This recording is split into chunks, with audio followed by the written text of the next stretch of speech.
المشهور بين فقهائنا أنه فيها رواية طبعا أن هناك 3 أصناف من الناس لا ربا بينهم، يعني يجوز أن يترابوا بينهم: الأب وولده، الزوجة وزوجها، المسلم والكافر. لا ربا بين والد وولد، ولا بين زوج وزوجة، ولا بين مسلم وكافر. بسم الله الرحمن الرحيم.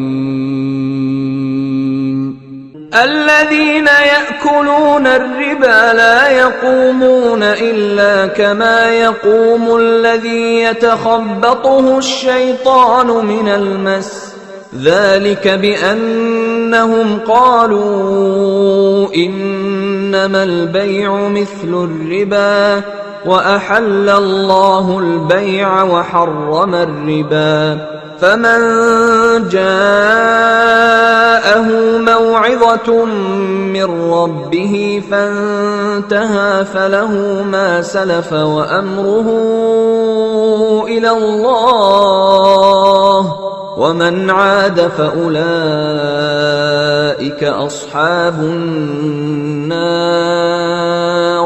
هم فيها خالدون. يمحق الله الربا ويربي الصدقات، والله لا يحب كل كفار أثيم. إن الذين آمنوا وعملوا الصالحات وأقاموا الصلاة وآتوا الزكاة لهم أجرهم عند ربهم ولا خوف عليهم ولا هم يحزنون. يا أيها الذين آمنوا اتقوا الله وذروا ما بقي من الربا إن كنتم مؤمنين، فإن لم تفعلوا فأذنوا بحرب من الله ورسوله، وإن تبتم فلكم رؤوس أموالكم لا تظلمون ولا تظلمون.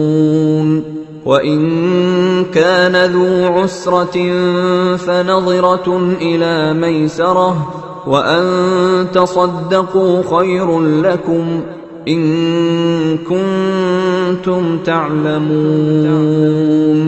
واتقوا يوما ترجعون فيه إلى الله ثم توفى كل نفس ما كسبت وهم لا يظلمون.